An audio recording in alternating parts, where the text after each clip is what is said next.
Hello and welcome to the second episode of Criminal Profiling. This is the first episode where we're going to be doing an actual profile, and it's a rather big one. So I have to be fairly quick here because this is one of the largest I've ever done.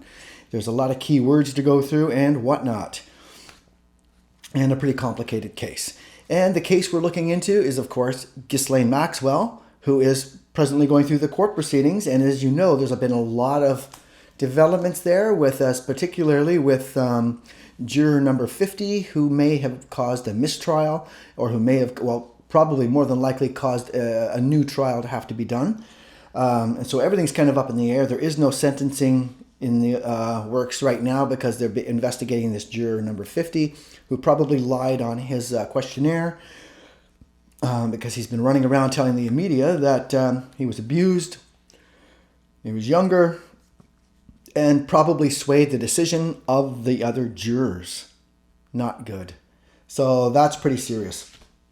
And the defense team already had a slew of pretty heavy good points from which to put forth an appeal. So it was already on shaky ground. It may be that Ghislaine may walk yet. We may not have heard the last of Ghislaine Maxwell. She still has other charges to answer to, but I mean, some of the more serious ones may get tossed. We just don't know what's going to happen. It's all up in the air. But as it stands right now, 5 out of 6 charges against her she was found guilty on. So that's what we're going to do today. Those 5 out of 6 charges. I got to be rather quick here. So how we normally do this, we do a bit of a bio, talk about the person a bit, we look at the crimes, and then we complete a list of keywords that we need to see in her chart. Remember, we cannot look at the chart until we've completed this stage. So if you're viewing, do not look at anything to do with Ghislaine Maxwell online, especially in reference to astrology or astrological chart, or that will ruin your profile. You'll just have to sit back as an observer, I guess, because at that point, your profile would be tainted and it wouldn't be any good. So never look at the chart until you're completely done. And that's how you stay accurate and keep things in line, right? Okay, so first let's get on with this because we've only got a shorter amount of time to cover such a lot of information. So wow. Are you ready? Let's shrink my head into the corner and let's get on with this. Okay, is my head over there somewhere or down there, wherever I put it? I do this a lot, so hopefully I'm down in the other corner. I don't know where I'm going to end up. But anyway, Ghislaine Maxwell, born December 25, 1961, Christmas baby, the youngest of 9 children to ultra-rich parents Elizabeth and Robert Maxwell, being raised in a 50-plus room mansion. She grew up with privilege and she grew up around people of high status. This is what she's known since birth. As a quick aside, her oldest brother Michael got in a bad accident 3 days after she was born, and apparently Ghislaine was almost ignored for the first 4 years or something like that. And her mother claims that she had anorexia or something like that by age 3 or 4. But that's just an aside, and it's not going to play a role in today anyway. Now, her father Robert was a self-made billionaire, was a media mogul in the 70s and 80s, and one of the most powerful figures in the UK during those times. He was also a former member of Parliament. Her mother, Elizabeth, held a PhD and would go on to publish a journal on the Holocaust victims and survivors, mainly the victims, I believe. This had to do with her husband, who had to flee the war himself to survive, and who lost a lot of relatives to the Holocaust as prisoners in the concentration camps. So, yeah. She would attend the best schools, such as the Marlborough College and Balliol College, Oxford, taking modern history and language. She could allegedly speak 4 to 5 languages, acquiring both a bachelor's and master's degree. So that'll play a role later in the words we want to choose. We might want to look into that. At Oxford, she would meet Prince Andrew and hung with the richer crowd, acutely aware of the status of those around her, according to eyewitnesses. This plays a pretty big role too, because everything I hear about her growing up, she could be in a room full of people. She is acutely aware of the status of every single person there. She hobnobs with the richest and most elite and the most powerful. She probably maybe got this from her father, maybe she's kind of catching on to it. Because you'll notice any pictures of her and her dad, their brothers and sisters, the other brothers and sisters are never with her. It's always her and her dad out there doing the socializing thing, or because she was the best looking one. And her father was a bit of a nasty one, he could be. He told his daughters which ones were ugly. Basically they were ugly and stuff. Ghislaine became No, so maybe that's why Ghislaine went on to become her father's favorite child. He named his yacht after her, the Lady Ghislaine. So she would attend the best schools, At Oxford, she would meet Prince Andrew. Yes, we covered that. Ghislaine would found a women's club, reviving the name Kit Kat Club, and was made director of the Oxford United Football Club via her father, Robert, and was given work in at least 2 of his publishing companies. Ghislaine was used to meeting those of high status, wealth, and power through Robert. That's really important. She learns how to talk to these people, what they expect, how they talk, what they talk about. She is taking this in as a child when it's the critical time. She's going to memorize this like to a T. And she becomes very effective herself later on as she gets older. Ghislaine was already considered a socialite in the 1980s, hobnobbing with those of high status. According to Ghislaine, she is athletic, plays tennis, scuba dives, rides horses, skis, is a serious photographer, always camera in hand, enjoys going to auctions to learn about antiques and art. I know, that's her own writing talking about herself, so I don't know how much is true. Plays tennis. I haven't seen any pictures of her playing tennis, riding horses, skiing. Maybe you have. I haven't. But anyway, apparently that's her interest and stuff, so we'll take a look at that later. She's a trained EMT, emergency response, a qualified ROV deep water submersible pilot. I heard somebody say deep worker submersible in a documentary, but I think it's water. I think they just made a mistake and said worker. I wrote it down at the time as worker because that's what they said, but I believe it's deep water or deep sea submersible pilot, but I could be wrong. But in other words, it's submarines. It's those things that go down. You have remote control. You can go into the Titanic with those little things they put in there, those ROVs. Anyway, so she does that, and she possesses a helicopter pilot's license. She did fly Jeffrey Epstein in a helicopter before over to his island and around, the life of the rich and famous, or the rich anyway. He wasn't quite famous yet. When he did get famous, it was for different reasons. We can't talk too much about Jeffrey right now. We're going to do Jeffrey next week to compare with Ghislaine. Only makes sense to do Jeffrey. So he'll be next week, and we can compare their charts as well. So, okay, where are we? Ghislaine was the CEO and founder of the Terramar project in 2012, which was concerned with sustaining and developing the world's oceans. Interesting. So now we've seen the ocean mentioned 3 times already. Scuba diving, submarines, oceans, saving the ocean. That's 3 times. So we might want to pay attention to that one later because it's being repeated. It is alleged that... did I miss one? Yeah. 1 year after her father's death in approximately 1992, Ghislaine met Jeffrey Epstein via a friend, and the two became inseparable. Ghislaine would quickly accumulate wealth through Jeffrey Epstein, who reportedly paid her $30 million over a period of approximately a decade to help manage his properties and business deals, etc., etc., etc. Okay. Her father died in 1991 under mysterious circumstances. Some claim he... was top heavy and it was an accident and he fell over because he was used to peeing off the edge of his boat and might have lost his balance and fell over. Other people think it was suicide because he did lose his fortune shortly after his death in 1991. When it was discovered, he robbed his employees of their pensions, millions and millions and millions of dollars. He lost his entire estate when that went to court. They had to pay those people back millions and millions of dollars. He was robbing them of their pensions. Not nice. So some people think he committed suicide, knowing that was coming down.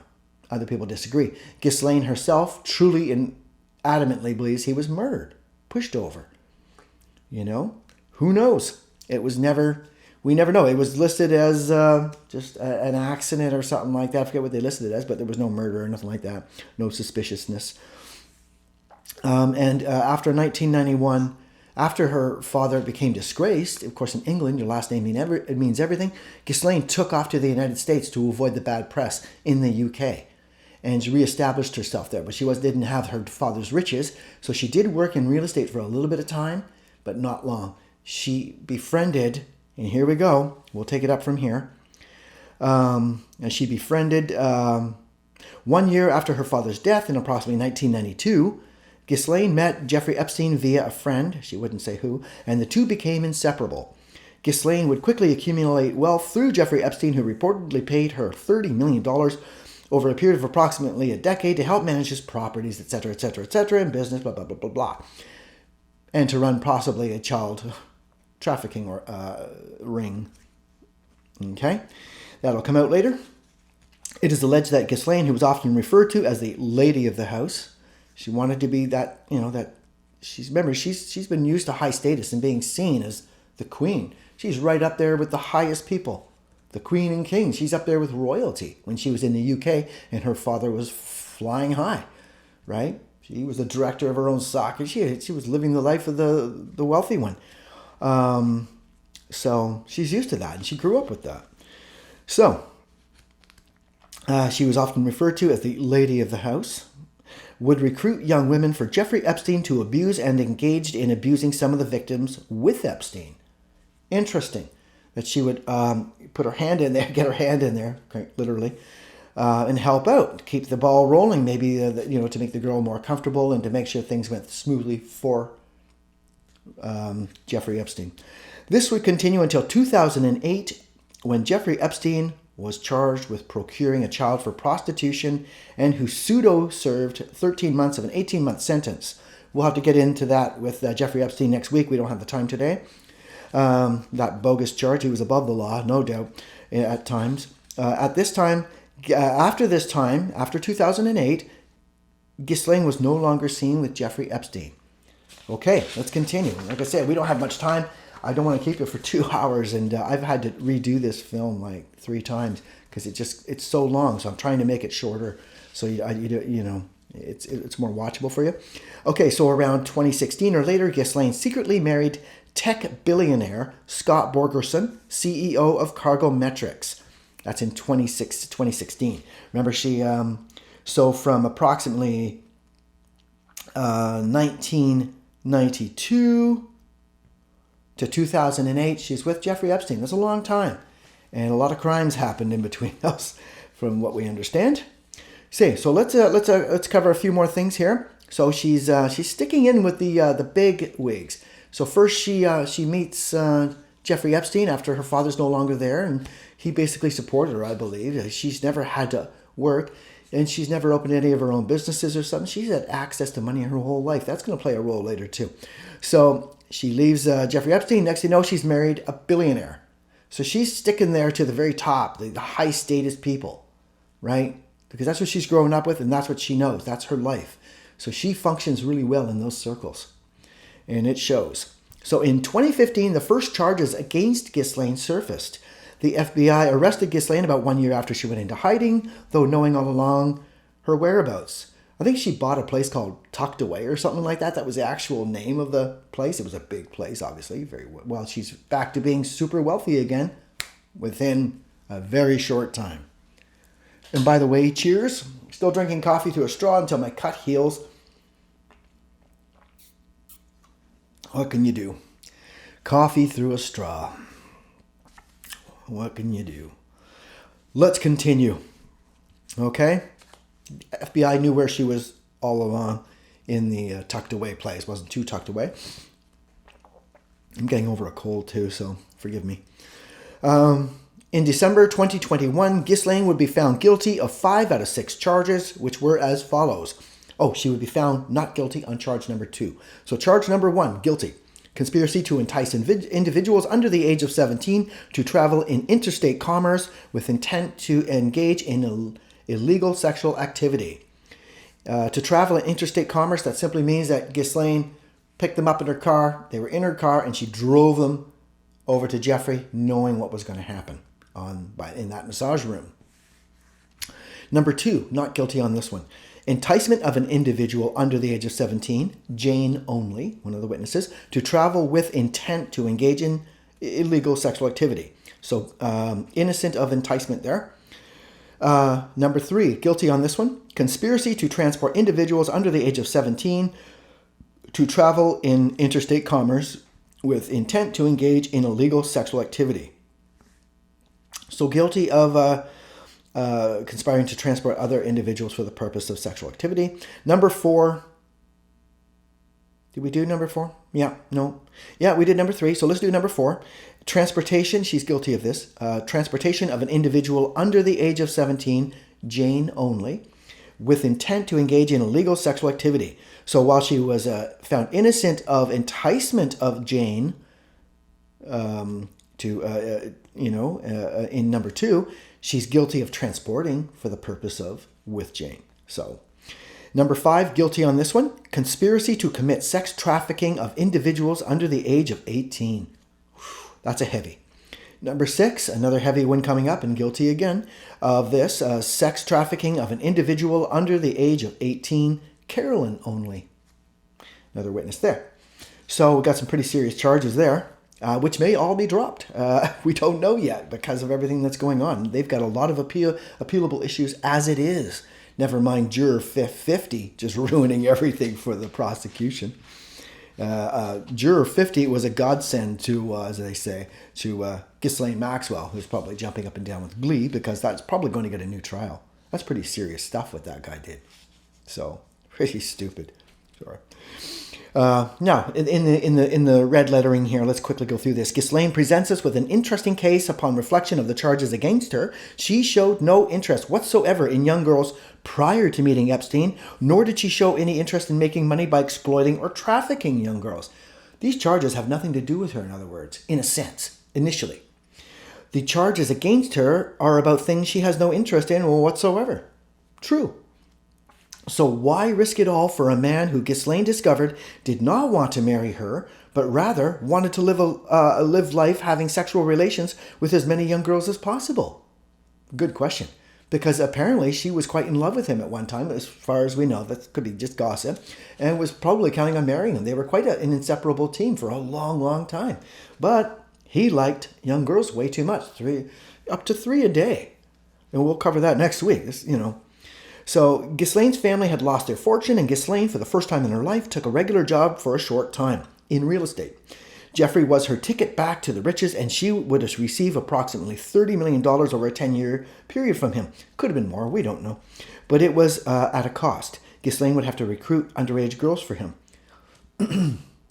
I doubt he had to threaten her to do that. I just can't picture it, man. She's pretty strong-willed, as we're going to see.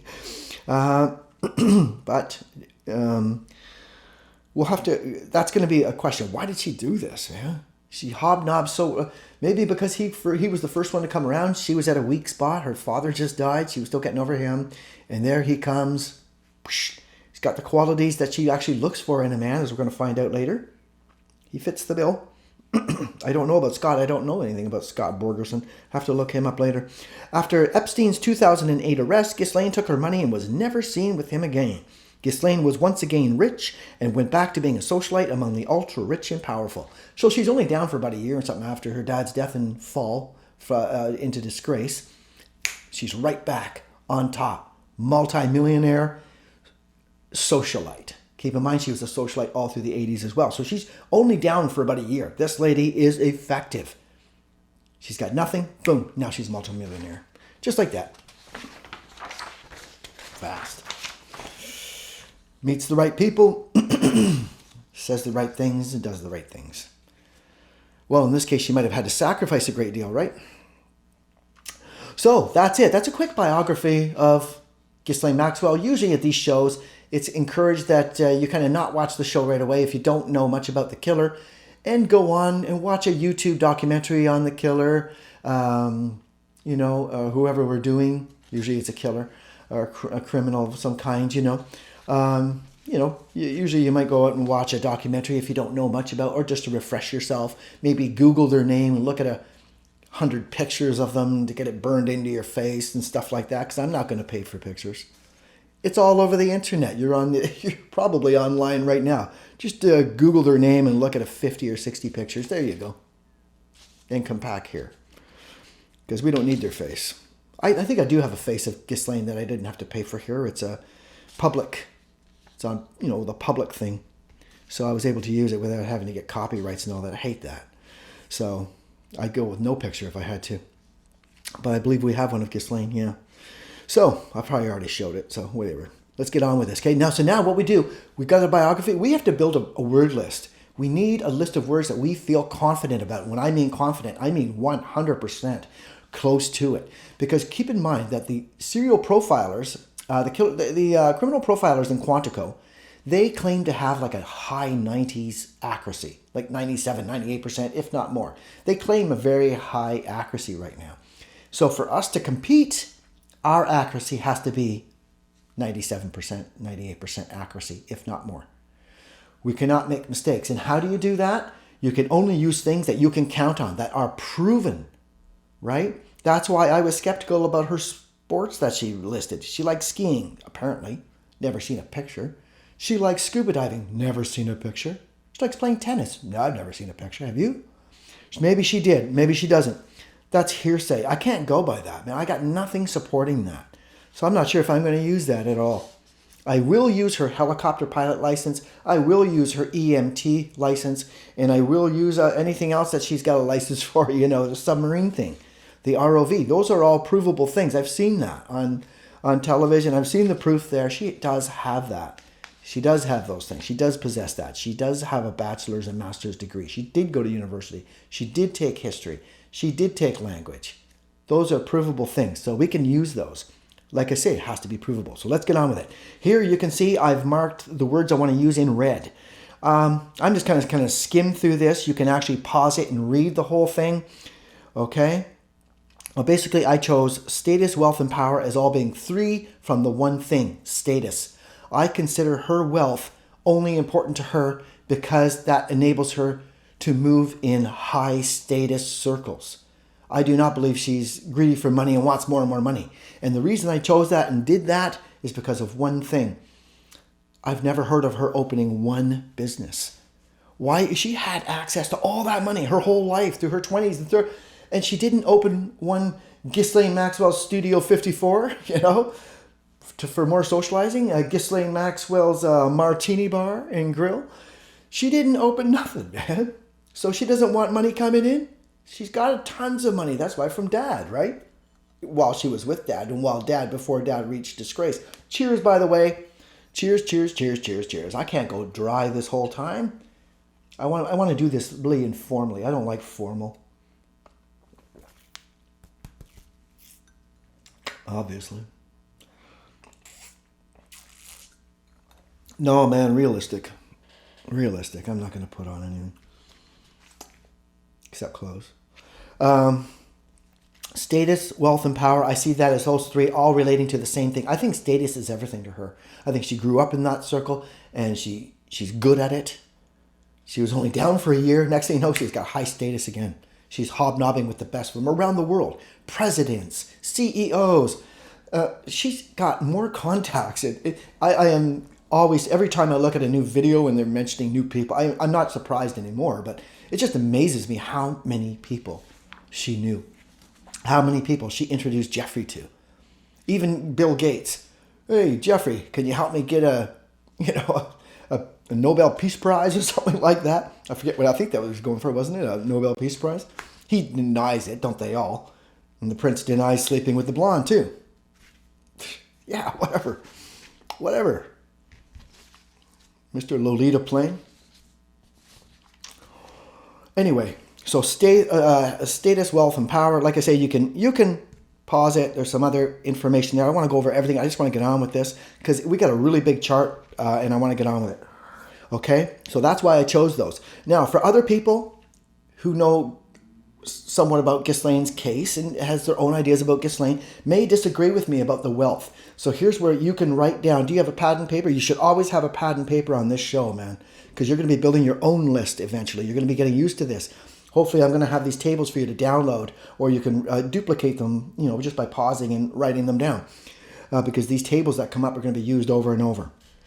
So if you think that Ghislaine Maxwell was interested in money, and cash, you're going to want to write down Taurus and then write down second house. That deals with people's personal money. So let's throw that up there for the minute. Let's take a look at the house meanings. You'll see right here the second house. Right here, second house, Taurus, number 2. Possessions, how one spends or saves their own money. How one handles resources. It's all about your own money. Let's take a look now at... let's look at the various correspondences of Taurus. Put that up there, various correspondences. Let's take a look. See, second one down, Taurus. banks, money plus assets, personal. Okay, earning capacity, such and such and such. These are all your personal assets. So someone who wants a lot of money. But like I say, she didn't open any businesses where she would gather more and more money on her own terms. She certainly had the knowledge and the power and the means and the wisdom, but she didn't. That's very telling. She likes the socialite. That's where she got after the good life. She doesn't want to work and stuff like that. She does a little work for her dad here and there. She's got cash. Okay, but then she loses it and only has a little bit a month from his pension or whatever like that. And his fund that he set up, trust fund that he set up for her, whatever. And she meets Jeffrey Epstein. So if you think she's really interested in money, personal, you have to put down Taurus in the second house, because you need to see that something going on to reflect that in her chart. But we don't have the chart. Well, you're not going to see the chart, and don't look at the chart. Okay? So put that down if you think that's in there, because then you can see if you're right at the end. This is how it's going to run. It's a mystery. Well, other people might be saying, no, she's not interested in making her own money. She's interested in other people's money, her dad's money, Jeffrey Epstein's money. That's how she got rich again real fast. And then she marries a multi-billionaire. Boom. Other people's money, maybe? So you might have other people's money. Now that's ruled by something totally different. Now you want to write down Scorpio and the 8th house. Let's put up the meaning of the 8th house right away. Take a look at number 8 down the wrist. Number 8, Scorpio. Death, sex and the sexual act itself. That'll come back to haunt us. Insurance, other people's monies. Okay, that's what it rules. Other people's money. Okay, now, quickly, let's put up Scorpio with the various correspondences. Scorpio. Now, very at the bottom, you see at the bottom, Scorpio, money, other people's. Right, first thing mentioned. Very important. And those are going to come back to haunt us too, or haunt Ghislaine later on when we do more words. Okay, but right now you can see. So if you think she's very concerned with other people's money and that she is concerned about cash, and we're talking about cash here, okay, because I'm talking about wealth, and I put it down to status. So if you're talking about, no, she does love cash, she does love money and stuff like that, as well as status, but it's other people's money, you have to put down Scorpio 8th house. You got that? Okay, let's get on with it. Let's move on. That's why I put status, wealth, and power, but I see all three as being one thing. Wealth as only a means to continue her lifestyle among the upper crust, the highest upper crust, presidents and blah, blah, blah, blah, blah. Okay, so here's a question. Was Ghislaine so attracted to status, wealth, and or power that she would exploit young girls to regain it? That's questions I'm asking myself. You're going to be asking your own questions.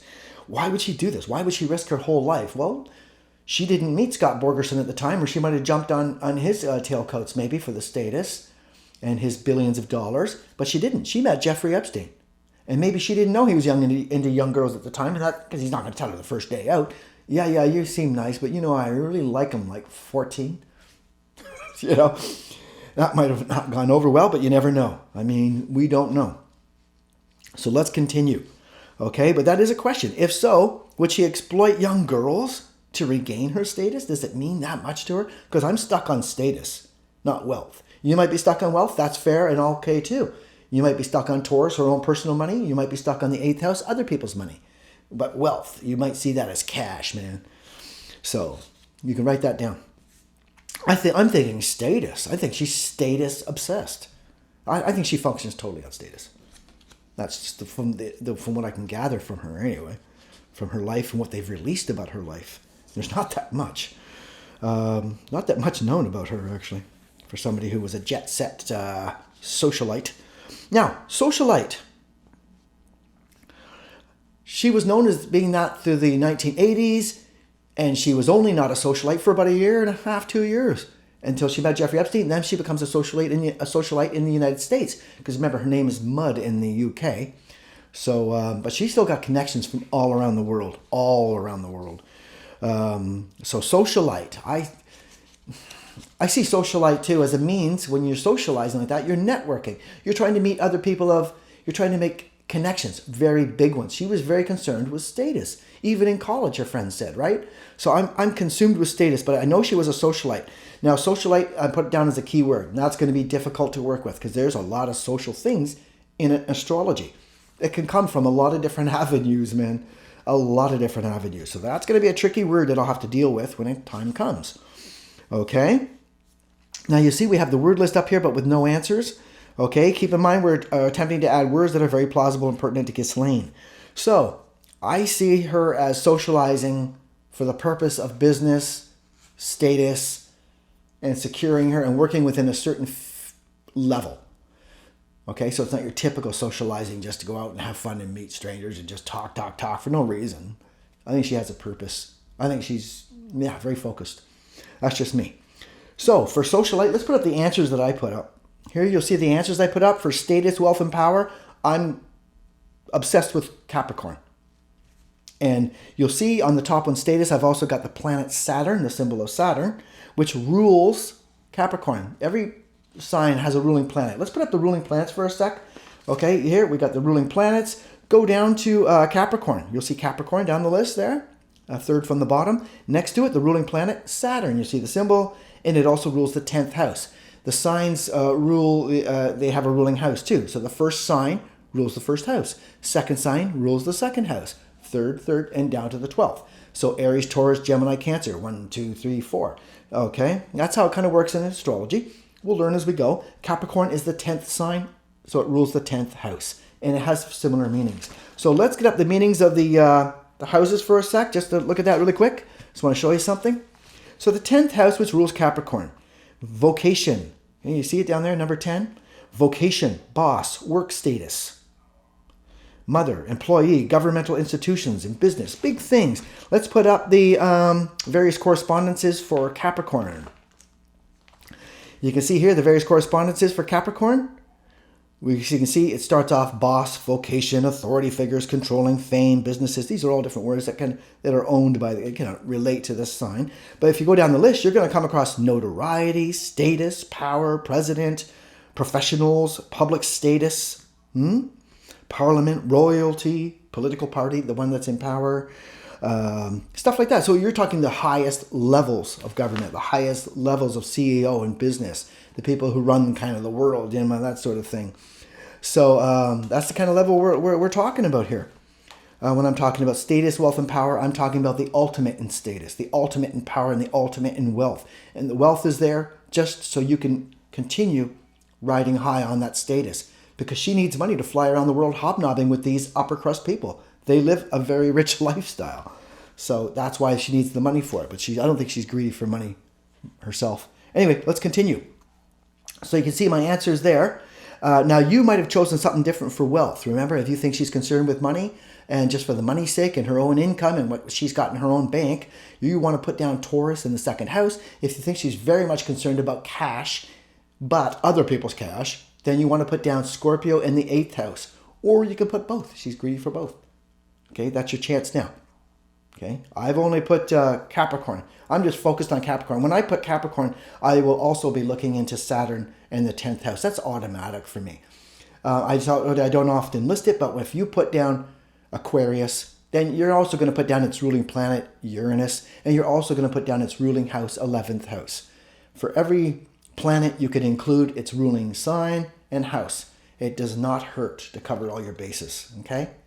Because they're all connected intrinsically. So it doesn't hurt. There, I just put down Capricorn, but I'm also going to include the 10th house. Just automatic. I could have wrote that down, probably should have. But I'm telling you now, that's what I'm going to be doing later. But I will be focused on Capricorn. Because they do have differences. But I will include the 10th house. You can count on me, man. So socialite, I put down Leo, Sun, 5th house. Now, Gemini is known as a very social sign. If you know any Geminis, it's ruled by Mercury. Let's put up the ruling planets, please. Ruling planets, and go down to Gemini. Its ruling planet is Mercury, and it rules the 3rd house because it's the 3rd sign. Boom. Okay. Now let's take a look at some of the. Let's take a look at the. No, well, let's not. You can just go. You can just take my word for it. No. Let's put up the meanings of Gemini as a sun sign. The meaning of Gemini. Okay, that's the 3rd one down. You'll see curious, sociable, inquiring, studious, informative, intolerant. Interesting. It's a social sign, but it's local travel and social activity. This is local stuff. This is when you call your best friend every morning and you talk on the phone, or you go over to Ms. Nesbitt's house across the way and you have tea every morning and gossip a little bit like this. Or you meet with your friend and play a game of pool. It's just very local social travel, just kind of social stuff around. If few friends get together every Friday and play cards, that kind of social. Just very low-key social. I'm not interested in that at all. As far as Ghislaine Maxwell is concerned, she's not socializing on that level at all. No, never. I've never heard of that. She's socializing for business and for big people all the time. So, being a socialite, I picked Leo, the sun, in the 5th house. Now, there you have where I'm picking all 3 just to be safe. Leo, as a sign, is ruled by the sun, the next symbol, and it also rules the 5th house because it's the 5th sign. Now, the 5th house is what I'm really concerned with, because the 5th house actually rules entertainment. Let's put up the meaning of the houses really quick. Look at the 5th house. It's ruled by Leo. 5th house, pleasures, romance, entertainment. I'm interested in the entertainment on that, because that includes, whenever I see Ghislaine Maxwell, she's socializing almost at these galas and social events. Everybody's kind of like just drinking and talking and networking, but on high levels. I mean, in a lot of those films, you'll have seen Trump at those parties and stuff with, Epstein, and Ghislaine's in the background talking away to somebody else and hobnobbing. That's what they're doing. So this isn't just getting together with some buddies on the weekend. This is networking for business. There could be deals going down, internal policies. So I included the 5th house for that reason, but I also included Libra, Venus in the 7th house. Let's pull up the ruling planets and stuff just for a sec. Go down to Libra. You'll see Libra in the symbol. There's Venus with the symbol of the feminine. Okay. Ruling house is the 7th house. Okay. Good enough. Okay. Now, back to where we were. Socialite. And why I picked the 7th house is, let's put up the meaning of the houses. If you go down to number 7, you'll see, the ruling sign Libra, blah, blah, blah. Partnerships, marriage or long-term relationships, contracts, open enemies, lawsuits, divorces, interaction with the public. You're interacting and you're socializing. Now remember, the socializing signs, most of the primary socializing signs are the air signs. The air signs are Gemini, Libra, and Aquarius. Air as an element, the element air is fire, water, air, and earth. Most people have heard that. Air always deals with communications, the mental mind and thinking, the complex thinking mind. Okay? Socialization, talking, computer, anything, any form of communication, even if it's sign language. That's air. That's the element air. So that's what I'm interested in, some kind of form of socialization. Now you notice that the first one, the 5th house, is actually fire. Okay, but that's an entertainment on a different level, which is still, I still want to see that because I've seen her on a party level. Okay, there's still something about that she wants to be a socialite. They just have fun as well. So I've seen that a lot. So I don't want to leave that out. That's why I put it there. The more important one I was interested in is Libra, Venus, 7th house, because that's networking and socializing, but on a professional level rather than that Gemini card game level. Now we're talking about people who could be making internal policies, hobnobbing, writing numbers down, personal numbers, blah, blah, blah. I'll get back to you on that. And they're hobnobbing on an upper crust level. That would come in with Libra, Venus, 7th house. There's a partnership thing there. There could be partnerships formed, tentatively. It could be word of mouth. It could be contract, but big contracts, right? So that's why I put that there. Now, other people have a chance. You can put down, I'm going to give you an opportunity to put down something. Let's look at the house meanings to number 11, Aquarius. Okay, go down to number 11. You'll see Aquarius, 11th house. Keep in mind, Aquarius is an air sign, so it's communications and socialization. And now here we see friends, associations, groups, acquaintances, societal and nonprofit groups, and organizations. Okay, interesting. Associations, acquaintances. I mean, that does play a role. It's almost like, so I could have put that. Maybe I should have. So that gives you a chance to put down something. If you think there's going to be something in there, some important stuff going on to do with Aquarius or the 11th house in particular, not necessarily the ruling planet, you could put that down just to be safe, but its ruling planet Uranus has nothing to do with socialization, really. It has to do with other parts of Aquarius. Socialization is what we're interested in, right? Hobnobbing and being a socialite. That's what we're looking for, socialite. So that could be the 11th house or Aquarius. So if you think that that should be used, now's your chance to write it down. Because it's very likely. I probably should have written it down. Probably should have, but I didn't. I'm so focused on that 7th house Libra thing. I'm really stuck on that. Anyway, because of the business aspect of it. Aquarius, again, could be, like it's socialization and stuff like that. Organization, there's still that edge to it. And if there's certain planets in Aquarius or the 11th house, it could turn it into a very big business thing pretty quick. That's probably why I should have picked it. Oops. But you have that chance to write that down now and see if you're right. Okay? And you remember what I said there about friends, groups, acquaintances, associations, non-profit groups, societal organizations, all that. If you think that's pretty important in her life, write it down now for her. But it has to be in reference to being a socialite. Not any other reason. Has to match socialite, or that's a different word. It's very important to be very specific. I'm looking for socialite only. So the acquaintances, well, yeah, does and doesn't. Acquaintance for Libra, 7th house, a little bit more for me because that's business. And it's social, but it's got a focus. And I've already covered the other fun part of it in the 5th house. So that's why I did that. So let's continue. So let's put up my answer. So we got my answers up there, right? If not, oh God, put them up there. You'll see my answers up there, Capricorn, Capricorn, Capricorn, and there's, yeah, we did have the answers up there. Okay, so that's it for that. That's what I've put, and you may have put other things as well. Next list, organization, club, charities, charitable institutions. We got to get a move on here. We're already 40. Oh my gosh, yeah, we got to get a move on here. So, organization, club, charities, charitable institutions.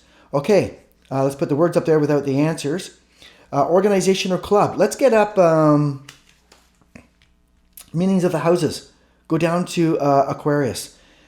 Friends, associations, group, acquaintances, societal, nonprofit groups, organizations.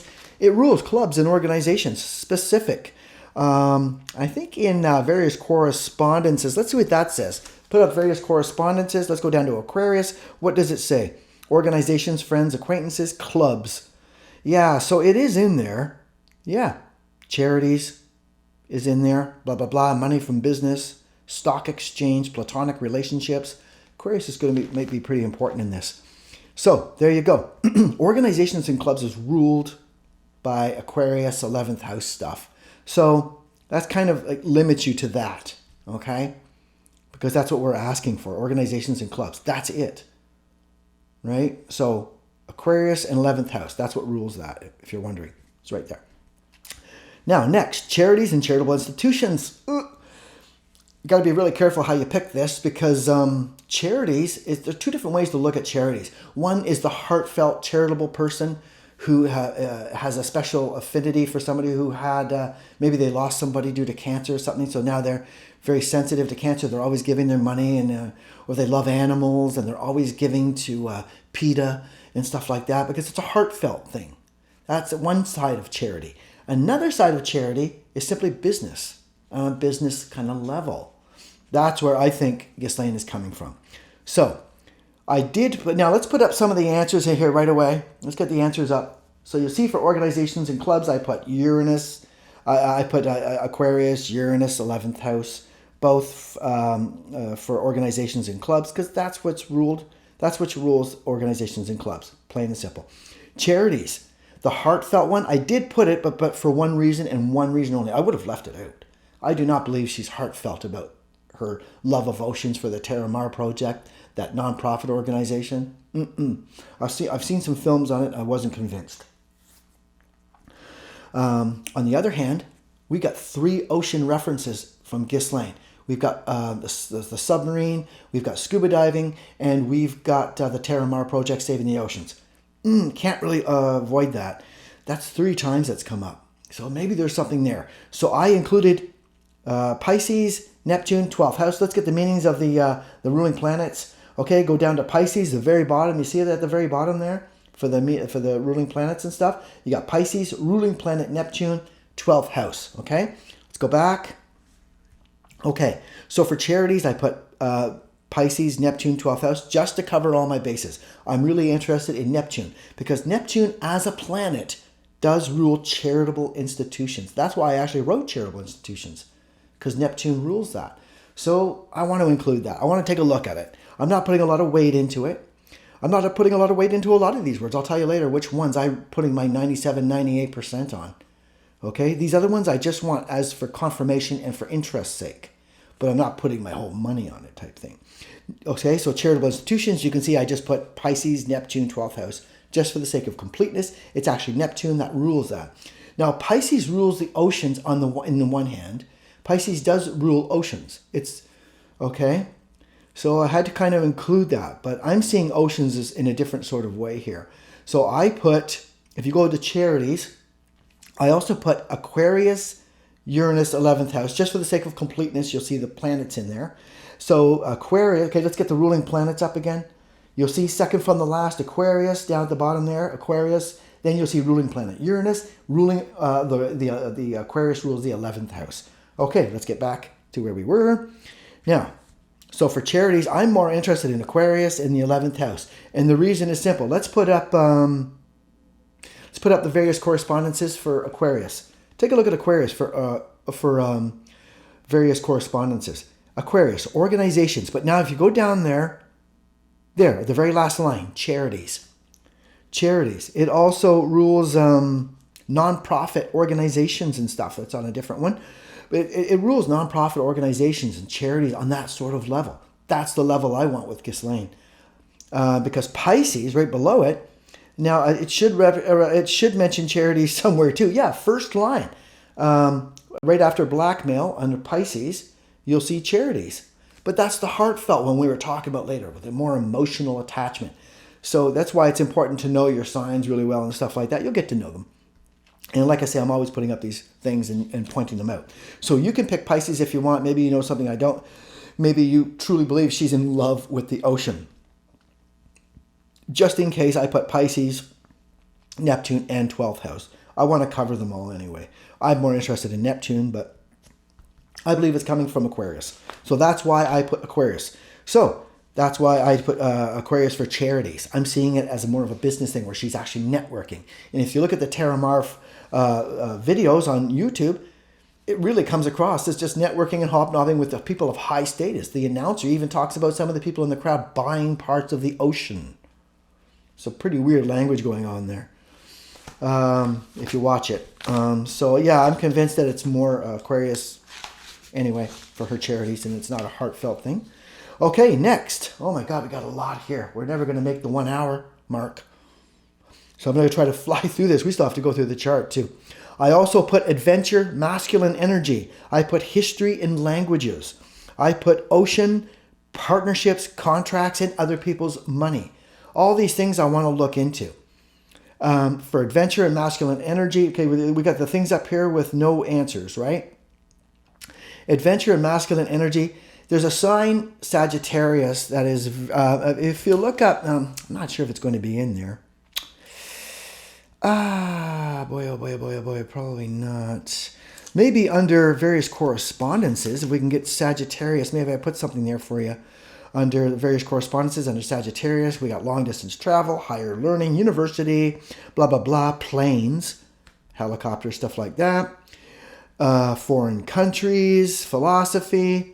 It's not mentioned too much in here, but Sagittarius is largely concerned with adventure. It's very adventurous. I'm surprised I didn't write that down. I'll have to maybe redo this because it does have to do with adventure.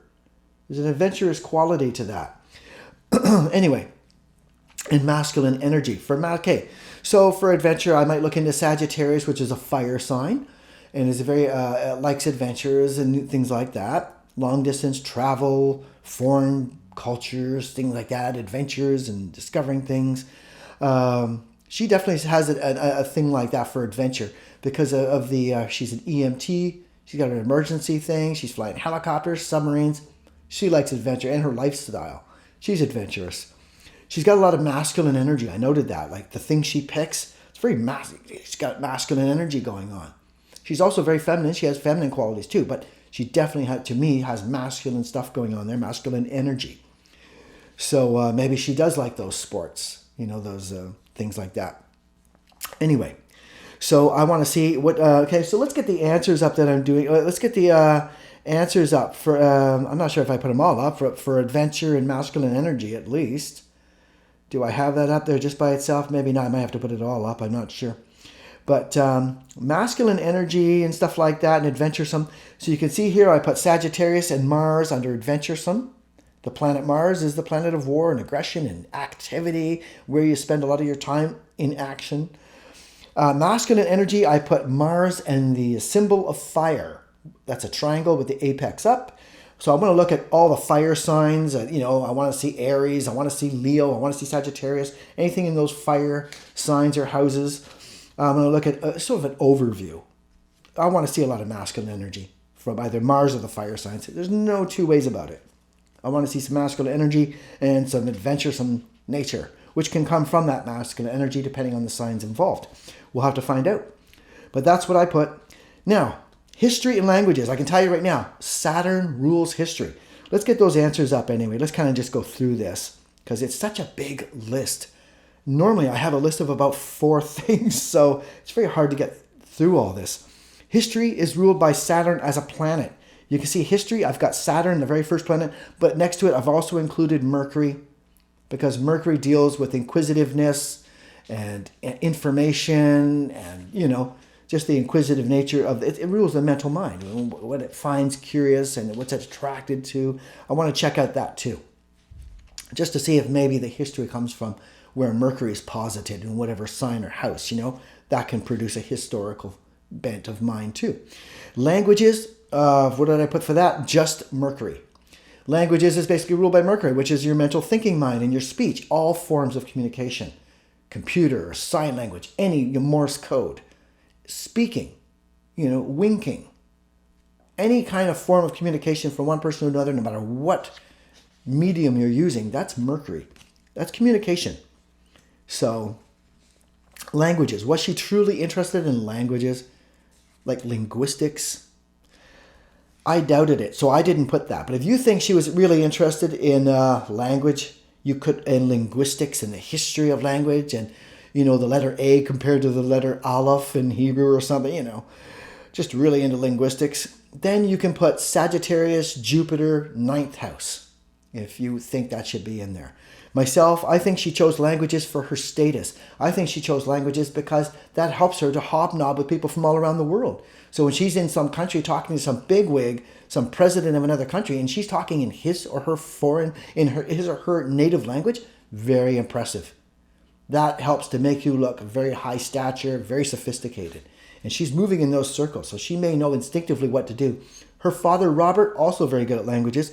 And he affected a very posh English accent. If you listen to his videos, and he wasn't even English. But he sounds like a really good doing it if you listen to him. He was very good at that. So maybe she learned from that. I believe languages came from that for that reason. So that's why I'm only interested in Mercury. You may want to put down Sagittarius and 9th house Jupiter if you think she was really heavy into linguistics. Ghislaine does not seem to. Okay. So the ocean, I had to add the ocean. I used Neptune, which rules the ocean, and the water sign. I want to look at all the water signs, not just Pisces, which does deal with the ocean, because there's more to it. I mean, there's scuba diving, but it's also business. It's got a few things attached to it that are very interesting. The Terra Mar project, I didn't even see that as heartfelt. So I took Pisces out. If you think it's heartfelt and all that sort of stuff, you want to put in Pisces in the 12th house. Me, I'm trying to cut it down. So I did include Pisces in the 12th house, by the way, because all things water. That's the triangle with the apex down that you see there. That represents water. That includes every single water sign and every single water house or water planet. I'm just interested in seeing what's going on with her water. That's it. I'm not putting any money on this. This is just things I want to see to help support the case. Ocean, maybe a little more weight on that one, but I'm going with Neptune on that. Partnerships, again, let's look up the meanings of the 7th house really quickly. You'll see the 7th house. Libra, partnerships. Okay? Contracts, open enemies, lawsuits, interaction with the public. That business angle of things, partnerships. I think she's very keenly, I think she likes working in partnerships too. With Jeffrey, with her dad, she was in partnership. She didn't really strike out on her own totally until she got the Terramar project.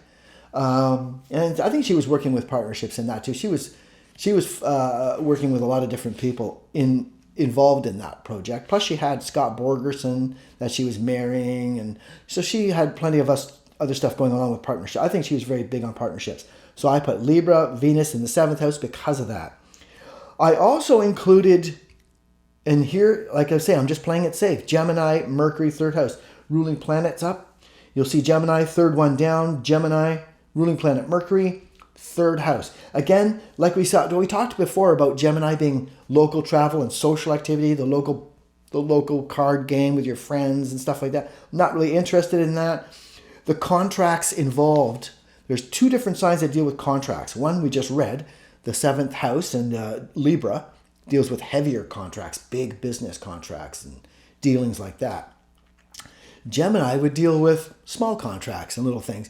You take a job and you got to sign this thing saying you won't disclose people's personal information because you work for a hospital or something. And you sign that, just typical stuff like that. You sign your rent agreement, just your own personal stuff. That's more Gemini 3rd house. So I'm not interested in that, even though I wrote it. What I'm interested in is Mercury by itself.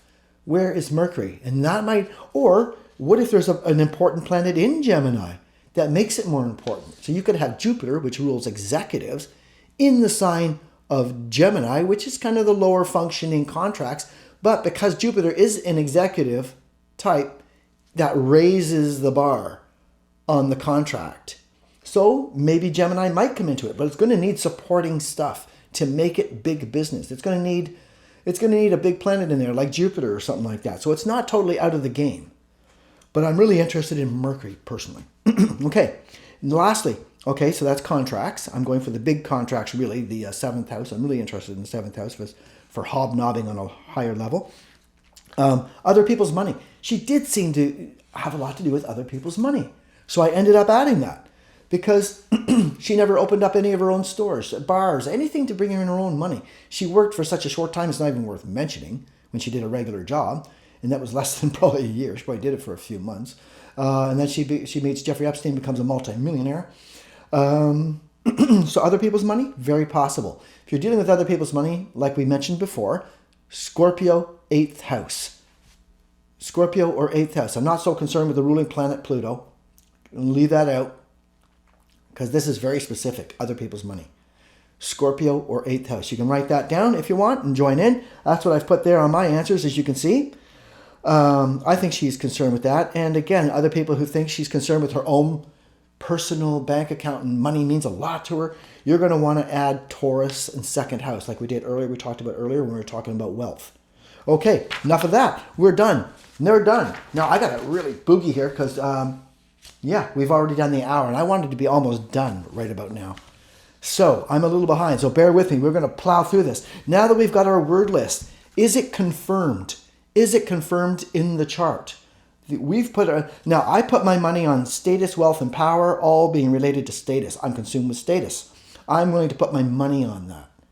I feel very strongly about that. In socialite, I also feel very strongly about the ones I picked. I eliminated Gemini, you'll remember. I did not include Aquarius. Now, you may have included Aquarius, and that may show up in the chart. We're about to pull up the chart almost any second now. So here we're going to find out how right or wrong we were, right? Okay. So let's make our way down the list really quickly and put an end to this first episode. I just wanted to give you the feel for how we're going to do this. And they're usually not so intensely, like big word lists like this. That's very rare. Sometimes I only get 2 or 3 words to work with a criminal because there's not that much to say other than what they did. We don't know that much about their personality and so on and so forth. Ghislaine is a big list, bigger than Jeffrey Epstein's.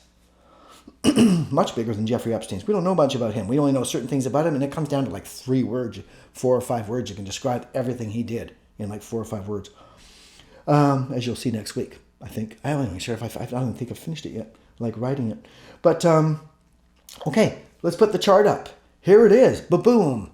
So, let's work our way in. So I'm status, wealth, and power. I wanted to see Capricorn, right? Hopefully that list is still up there because we need it. Oh, do you see that inner chart? Well, let's circle it. Let's see what we got. Do we have any Capricorn? Boom, boom, boom. We got 4 right off the bat. We have the planets Mars, Sun, Mercury, and Saturn in Capricorn. That's heavy duty. That's a lot of Capricorn going on. And these are big planets. Her main planet, the Sun, her sun sign, she's in actual Capricorn. Her Mercury, her thinking mind, is in Capricorn. Remember, this is high status, the highest level. Okay, how she sees herself. She wants to be the boss. She wants to be a very important figure. Seen as being important and higher up status. Okay, Mars is in there. Mars gets along very well with Capricorn. The astrologers out there will know that Mars is exalted in when it's in the sign Capricorn. We won't get into that today. I'll do a separate film on all this stuff later to help you out and hopefully be able to put up some PDF files for you to download onto your phones or computers and stuff, or pictures or whatever it takes. So Mars in Capricorn. This is a very active person. She's very controlled. Capricorn is a very reserved, conservative. Let's put up the meanings of the sun sign for Capricorn, just so you can see. Capricorn as a personality traits. Let's get them up. Sun sign in Capricorn. You'll see down there, 3rd from the bottom. Capricorn rules winter. Practical, ambitious, prudent, cautious, frugal, organized. Very organized. Remember, Jeffrey Epstein hired her to organize his business and stuff, among other things. Okay, so she is very organized. She is potently Capricorn. This lady is effective. Okay, she's got Mars in there, putting her energy in there. She's got a lot of energy to put into there. She's intelligent. She's got everything going for her for large status capability. And she got the education to back it up, to make use of those wonderful qualities. You know, some people that are born with these same instances are born into a poor family. They don't have the opportunity. They don't hobnob with people their whole life with kings and queens and such. So they don't get that experience. So they can't utilize those things probably as well as Ghislaine. You see? But she has those qualities, and she was born into that privileged life. That was right up her alley. What a stroke of luck for her. Major Capricorn. And the 10th house is ruled by Capricorn, because Capricorn's the 10th sign, rules the 10th house, okay? So let's get back to the chart where we're looking at that. Okay, the 10th house, we find Jupiter, the executive planet, in the 10th house. That's going to play such a major role. Let's continue. How are we doing here? 3 minutes after. Oh my God. So you can see, we nailed it on the Capricorn and the Saturn. See, I've put, for status, I've got Capricorn and Saturn. Saturn is in Capricorn. Saturn is the ruling planet of Capricorn. That's extra potent, and it's in the 9th house. So let's skip down the list and get rid of history. Remember, history is ruled by Saturn specific. Saturn is in Capricorn in the 9th house of university. History in university. She took history. So she may have an actual interest in history. I don't know. But because Saturn's in Capricorn, this is all part of status. So we don't know for sure. I'm going to go for status. I'm just sticking to what I know or believe I know. And I think she's using history for status as well. Saturn in Capricorn. Took it in university, 9th house. And you might be wondering about language. Let's cut that right out of the list. Now we're going to jump down the list to language for Mercury. Look at Mercury is in Capricorn, right? In the 8th house of other people's money. I don't see where language is coming into this, like the love of linguistics, which we said, or which I mentioned was Sagittarius in 9th house, right? So for languages and stuff, she's probably picking up different languages because she's being smart. This is to help her hobnob with people from around the world, with different walks of life, and she's interested in culture and stuff like that. Saturn in Capricorn in the 9th, other people's money, blah, blah, blah, blah, business. I think she did languages for a business reason. It was a business decision, just like her dad's use of language. Maybe she took it from him. I believe it was business, and it kind of reflects a business attitude there, more so than the love of linguistics. So I'm going to stick with that. She took language, I believe, for status reasons and to better function on that level and in those circles. Next, let's go back up a bit. Socialite. Remember I mentioned Leo, Sun, 5th house, Mercury. We just talked about Mercury. which is in the 8th house. We were just talking about it. And also Libra, Venus in the 7th house. So let's start with the 5th house. We do have a planet in there for the hobnobbing and socialite. And it wants to affect things on a huge level. So it's not just a party person, light, dancing and partying. There's something big to this. So what's connected to purple? Let's take a look at the aspects for a sec. You'll notice that the Sun and Mercury are both 120 degrees roughly away from Pluto, forming 2 trine aspects. You'll see the trine aspects there in red. You'll get used to them as we go along.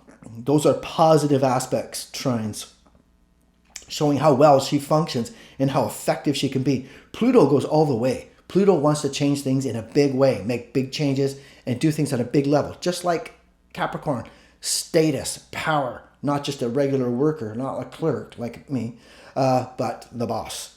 That's the difference. So she also wants to make big changes when she goes out and she socializes.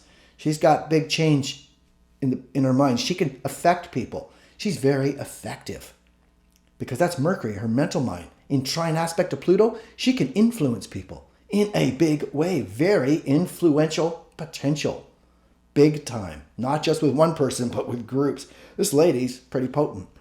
What else is we see there in aspect of Pluto is we see Jupiter in conjunct Pluto. Now Jupiter is in Aquarius up there in the 10th house. You'll find Jupiter in the 10th house in Aquarius.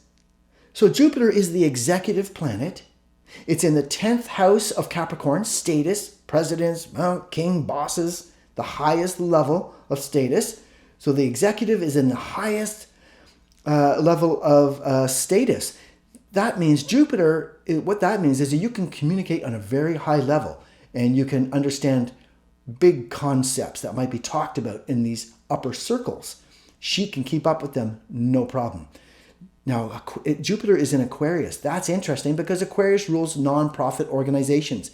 The Terra-Mar project. We're going to come back to that in just a second. So what we do have, though, is an executive who's in the sociable Aquarius, acquaintances and stuff. So for those of you who put Aquarius and 11th house in the socialite thing from earlier, you win.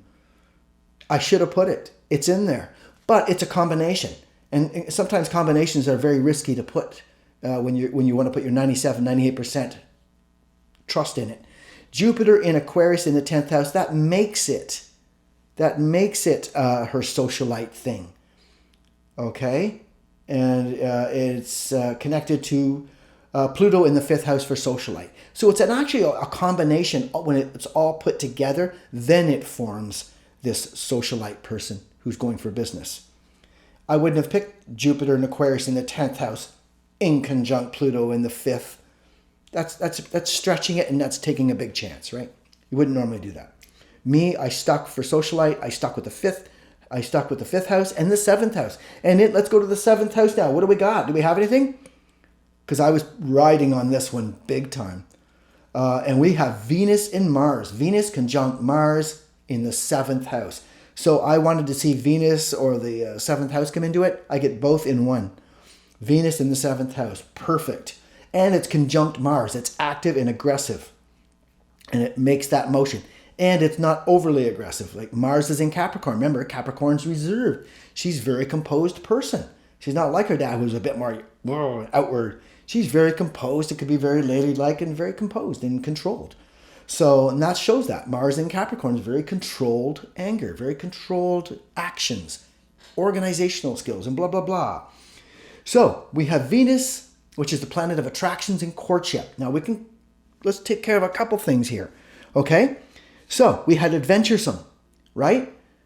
Adventuresome, we had Sagittarius and Mars. Let's circle that there. See that there? The adventuresome. Sagittarius. We got Venus, the planet of attraction, in Sagittarius, attracted to adventure. Yes, good. But we also wanted to look at Mars because of her masculine energy, and her venturesomeness was sort of masculine. Her adventuresomeness wasn't venturing out to see the neighbor's, flower garden to see if hers is still better. She's got flying helicopters, being daring, bold, adventuresome, masculine, daring and stuff like that. And so that's from Mars. Now let's take a look at Mars. Okay, so we got Mars in Capricorn in the 7th house. Okay, conjunct to Venus there. So they're connected through that conjunction. Venus conjunct Mars, right? So they're working together as, as a conjunction. And that shows some love of adventure. And it's also connected to Mars, which we wanted to see. Now let's take a look at the aspects of Mars. What do we got? We have the Sun conjunct Mars, Mercury conjunct Mars, Venus conjunct Mars. Mars is all over the place. That is a lot of masculine energy. It's connected to her very individuality. It's right in her personal, And so she is got a lot of masculine energy. She's going to, if she sees something that she likes, she goes for it, right? That's what that means. She's targeted, she goes for it. And here's something we can also attack right here too. Venus conjunct Mars tells you a little bit about what kind of man she likes. So she is Venus conjunct Mars. She's looking for a manly type. Mars is in Capricorn. Status, power, wealth. She's attracted to masculine men of high status. Interesting. Went with Jeffrey Epstein, was his consort for a while, then married a billionaire. And I don't know what he's like, but I am suspecting he's masculine enough to satisfy Ghislaine's attraction. I'll have to look him up later and see what his personality is like. I'm sure he's very composed too, but I'll be looking for some masculine traits there. Okay, so she's attracted to masculine men of high status. And her life reflects that. That's the important thing. Who's Ghislaine Maxwell? Well, she's gone out with all these people of high status. Oh, Venus conjunct Mars in Capricorn. It spells it out for us. That's kind of how astrology is working, right? But if you were just to go to this blindly, that means a million things. But we're focused on certain things. We've got our word list. We've got to stick to it. What else do we want to cover? I think everything's in there. Other people's money, okay, that's very obvious. Look at the 8th house. Sun and Mercury in. Oh boy. I got the maximum 15 more minutes. We've got an hour and a half, so I got a really boogie. I actually want to finish up here. This is kind of just giving the basic idea, but you can see all these active and masculine qualities for the ocean. Now, I just want to cover something really quickly in her crimes and other things.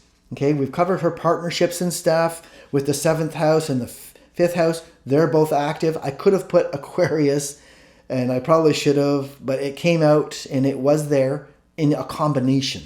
Jupiter in Aquarius in the 10th house. Who would have thunk? I didn't pick that combination, but that's what it equals to. It equals to socialite, or a piece of her socialite. It goes with her socialite, along with the others. So it's viable to have put that. You win. It's a check mark. So let's talk about crime, okay? Because this is what this is all about. She's been charged with. Now, why did she do it? She's not even interested in sexual trafficking. This is all Jeffrey Epstein's crimes, and she agreed to join in as an accomplice. That's, okay, so where's her moral? Okay, let's take a look at Jupiter in Aquarius, okay? Now, that one has a square to Neptune. You see Jupiter square Neptune in the aspects table. You have Jupiter in Aquarius in the 10th house. Square Neptune in Scorpio. Now, I can tell you now, Scorpio rules sex, secrets, sex trafficking, underground porn rings, stuff like that, prostitution. It rules all those things, okay? Just so you can see yourself, various correspondences really quickly for Scorpio. Let's take a look.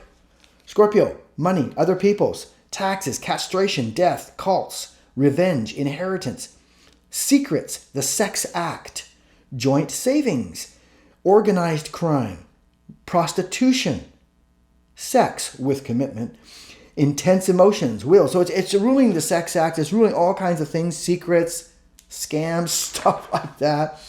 Okay? So she is capable. Now, Jupiter rules your morals. It's the ruling planet of Sagittarius, which rules religion and stuff like that. But it rules, as a planet, it rules morals.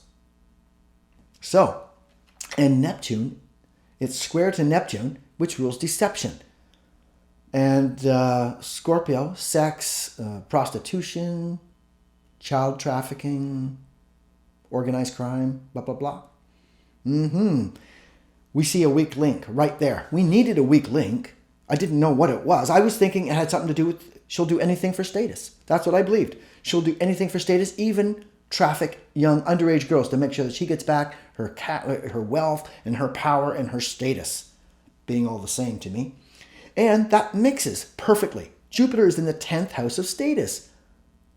And it's square to Neptune, deception, blah, blah, blah, sex and everything. It comes into it with Scorpio. And the 6th house, notice that Neptune is in the 6th house. Let's bring up the meaning of the 6th house really quick. Okay, meaning of the 6th house. Take a look. Go down the 6th house. You got service-oriented work and employees. Very important. Employees. Who are the employees in the service? That's where the underage girls were employed to do massages, which they did do a massage, but it included sex. So you got the dual thing in there. So you're hiring these underage girls. They were hired. They were paid to perform a massage and sex. Okay, I don't know if they got any extra money for sex. That never really seemed to come out if he was slipping, or were they actually only getting $200 to put out their body for sex? Wow, I don't know. It should cost a lot more than that, shouldn't it? I don't know what the going rate is, but it seemed a little cheap. But anyway, so that matches her business. It also matches her Terramar project. Okay, she's the executive, the CEO, which is ruled by the 10th house there, or Jupiter. Jupiter is the executive, is CEO, high level. Jupiter in Aquarius. What's Aquarius?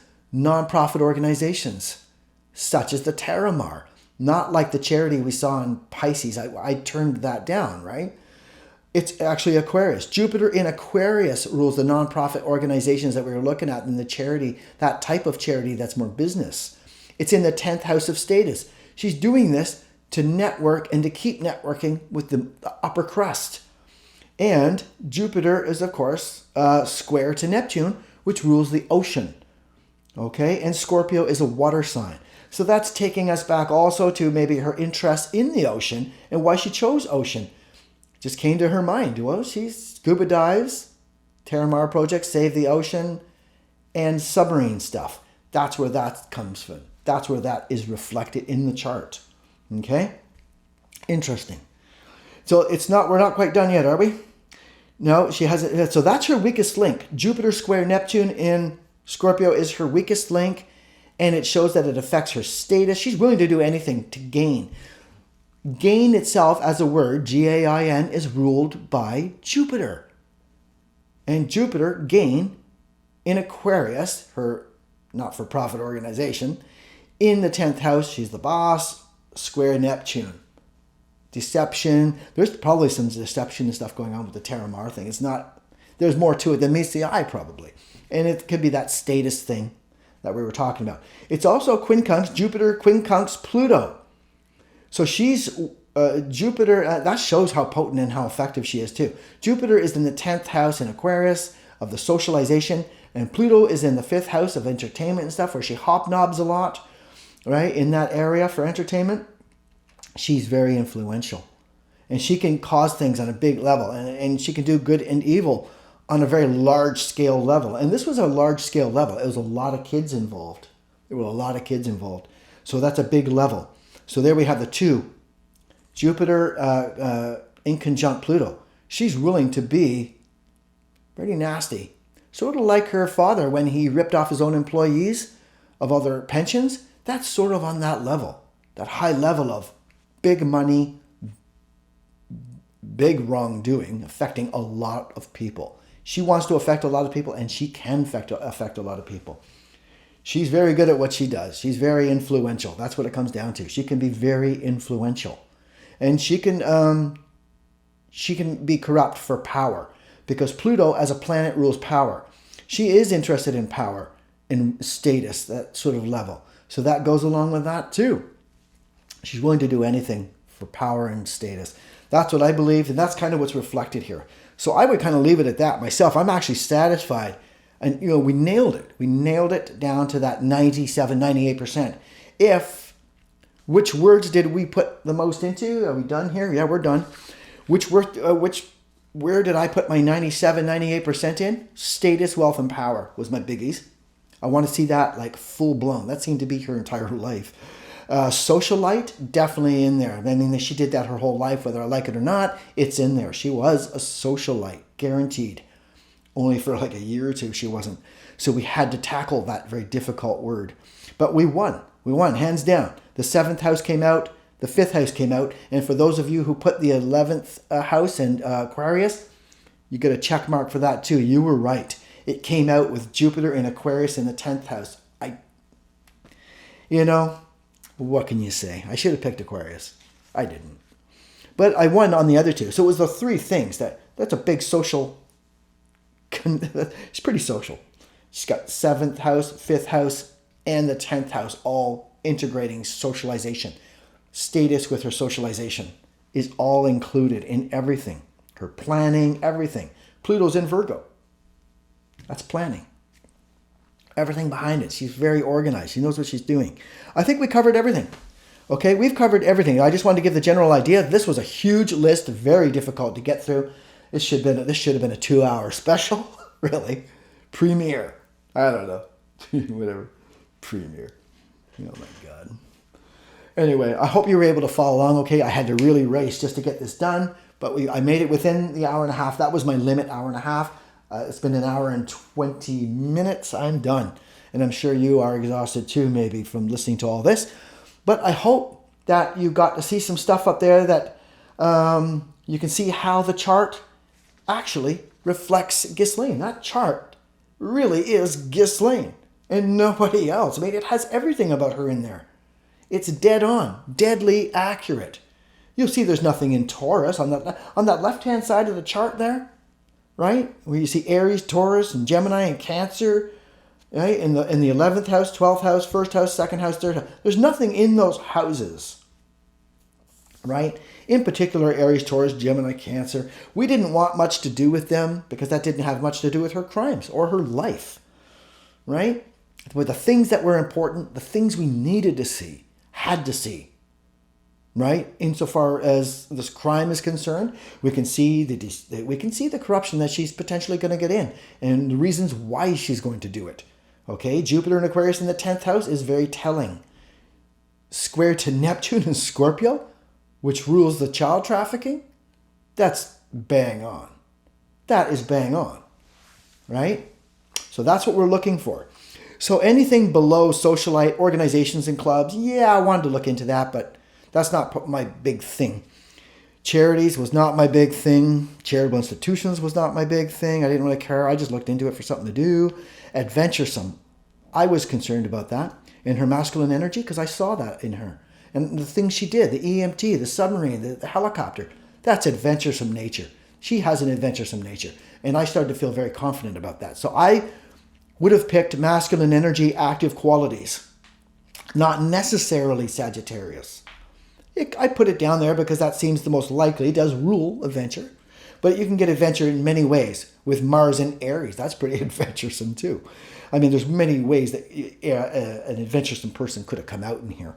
What type of adventure. It matches her adventure. It matches her perfectly. History.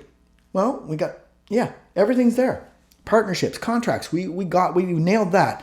Partnerships and contracts, I put a little bit more emphasis on that too. I had a little bit of writing on that in my mind, and I would have used that if I was actually working and doing actual practical work. I would have used that. I would have put partnerships, and I felt very strongly about that. So in the contracts thing, there was something about that. I felt very strongly about that. Thank goodness I took the chance. We won it. We got the 7th house in there. We got Mercury, whom I was mostly concerned with, not the small contract, but the big contract, remember? Not Gemini. We wanted something bigger. Well, Mercury is in Capricorn, the biggest. That's more like it. Contracts on the highest level. Or verbal contracts, verbal agreements. Okay, we'll send you this girl, we'll send you that girl. We're going to send you this girl for your birthday. Remember, Jeffrey Epstein got girls sent to him for his birthday and stuff like this. From people all around the world. There was a big ring. There's a lot of people involved, and they're not getting, as you'll notice, they're not in court. Ghislaine could end up like her father, too, and it kind of is fitting, isn't it? First her father's disgraced, and then Ghislaine's disgraced. Kind of all fits into a narrative. And then they can kind of see, everybody, all the guilty parties are taken care of. Everybody can go home now. Well, what about Prince Andrew? What about Clinton? What about all these other people from around the world who were sending him girls and involved in this ring of girls? Looks like that none of them are going to go down. So other people's money, we nailed that with the 8th house. And everything in here, as you can see, was reflected in the chart directly. So I would have put some money on other people's money because that's all she did. Like I say, she didn't work for herself. I got 4 minutes. So that's it. That's why I chose other people's money at the end. I thought, you know what? I should put that in. Some of you might have put that back at wealth when we first started, and you would have won that too, because it does show up. Okay? A love of other people's money, not her own. She's not interested in counting on it. She just wants to make sure she's got more than enough in the bank, and then she can just go off and focus on what she does. Status, hobnobbing, all that sort of stuff. Not money itself. So I'm glad I didn't pick Taurus or the 2nd house. 8th house, other people's money? Yeah. Her dad's and Jeffrey's, and then Scott Borgerson. I'm not sure if she used any of his money for anything, but I think that was just more of a status security thing that goes along with Capricorn. So there you have it. I hope you enjoyed it, and I'm signing off now. I took longer than I wanted to, but like I say, this was a huge chart, and there was just no way around it. I hopped and skipped over a few things just to keep it down to this time. Most times we're going to be able to do it in an hour or less, 40 minutes even. So this might just be one of the longest ones. Jeffrey Epstein's list is like much shorter than this, so we'll get through Jeffrey Epstein in a lot quicker than we did Ghislaine. We're going to be doing that next week. Okay? So that's it. I hope you had a good time. I hope you at least got an idea of how astrology works when it's done properly. You have to take things that are absolute, 100%. You want to see it. It has to be there. Okay? You're putting your money on it. And you can't see the chart until after you've finished. That's the essential part. Pick your things, know what you're picking, be very nitpicky in it. Just like when we said, what kind of way she's interested in money? Well, what do you mean by that? Her own money or other people's? Right? So there's that difference. And we ended up other people's money, not her own. She's not concerned about her own money so much. She's not a greedy person like that. She'd have opened businesses if that's the case. She never did. And that's why I went the other way. I went for status and power. Right? But she does involve herself with other people's money in a big way. So, and it's right there. So that's probably going to be a theme throughout her life, working with other people, insurance, and making sure she's secure in her own life. So I hope you enjoyed it. And until next year, we've got 2 minutes. Great. Fantastic. We did it in an hour and a half. I thought I was going to try to do it in an hour. I knew I couldn't do that. Too big, too many words. Okay, that's it. We've covered everything. That was Ghislaine to a T. That chart speaks nothing but Ghislaine, as you can see. Okay? That's how astrology works. But you got to know what you're looking for. You just can't look at the chart and make things up, because there's a million things. Each of these things could represent so many things. You know, Saturn in Capricorn could be strangling somebody at work. Saturn rules strangulation. Capricorn rules work. You know, we didn't talk about that because we weren't looking for someone who was strangling people at their work. Simple as that. Okay? But we get our words down, we find out what rules those words, and we stick to it. And you have to be confident in those words. I'm only confident in about 1, 2, 3, 4, 5, 5, 6, 7. I could have gone for a few. You know, because she did take history in school, but I mean, was she interested in history? No, probably not. This is all hobnobbing status. So really, that's all I went for is status. Other people's money a little bit. I felt pretty good about that. Masculine energy, felt totally strong. I wanted to see that. I'll put my money on that. Status, wealth, power. Socialite, I had to because of her life. And we know for a fact she was a socialite for that amount of time and for a long time. Charities, charitable institutions, I would not put any money on that. Adventuresome, well, I would go for more of the masculine energy, active qualities, and look for my adventuresome there. And that's why I would have probably done if I'm putting my money on it. So there's only a few I would have put my money on. And the rest is just there just to see out of curiosity. You know, just tentative. We can add them later, look at them, but it's just tentative. Hour and a half. We're done. Peace out. Till next week, we'll be doing Jeffrey Epstein and comparing him with Ghislaine. That'll be like interesting to see those two, head to head in charts. Till next week. Take care. And don't forget to hit the like and the subscribe and the notification, because you'll probably not find me again, because you have to look up you'll have to look up serial profiling or criminal profiling, and that's a pretty popular word, criminal profiling, so you might not find me again. So make sure you hit that so you know when I bring out the video, okay? And subscribe and help me out there, whatever you got to do. I'm just starting. This is our first profile. Take care, man. And yeah, that's it. Oh, this is for the missing and murdered Indigenous women there.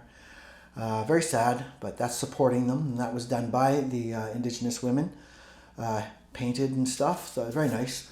So yeah, always supporting that kind of stuff. That's the Pisces stuff we were talking about, the charitable stuff.